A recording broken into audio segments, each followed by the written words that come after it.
Pinag-isipan ko talaga kung kaninong seller ako kukuha nito. Kasi kailangan yun. Dahil yung pera natin, hindi naman biro yan. Di ba, Mare? Ayan, tumayo na ako para merong puwersa.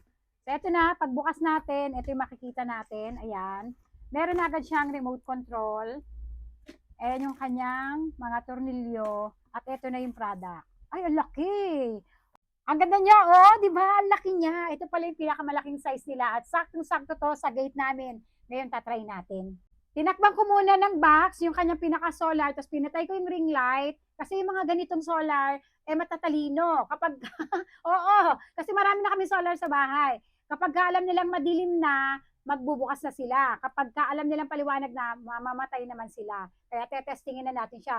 Pero hindi ko na-expect na mag-iilaw to ng sobrang liwanag kasi nga hindi pa to na-charge. Kumbaga yung energy niya or yung power niya na nasa kanya ay parang factory power pa lang. So kailangan ma-charge talaga siya sa araw. Ito yung remote control, pipindutin natin yung on.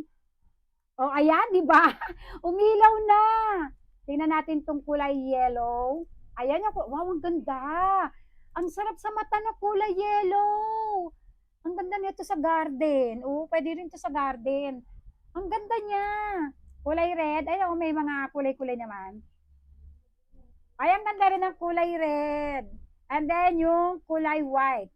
O, ayan, kung gusto nyo nang maliwanag lang yung harapan nyo. Tapos dito sa remote control, meron dyan na pahinaan kung gusto mong hinaan pa or gusto mo pang mas brighter pa.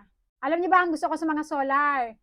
Kahit na medyo may prices siya sa unang bili mo, pero wala naman siyang bill sa kuryente mo. Diba? Wala. Kasi nga, solar na talaga siya. Kaya kung mapapansin nyo, yung nakaraan, yung solar street light na kinabit ko doon sa bahay na ginagawa namin, yes, palibot na ng solar yon kasi nga mas matipid ang solar. Sa simula lang, medyo pricey. Actually, mura pa nga kasi mga nasa 1K plus lang siya, di ba? Kaya sana mag-bill ako ng 10K, di ba? Mag-solar na lang kayo. At, mas maganda pa, yung bang kapitbahay mo, pag nag-brown out, walang ilaw, ikaw meron kang ilaw.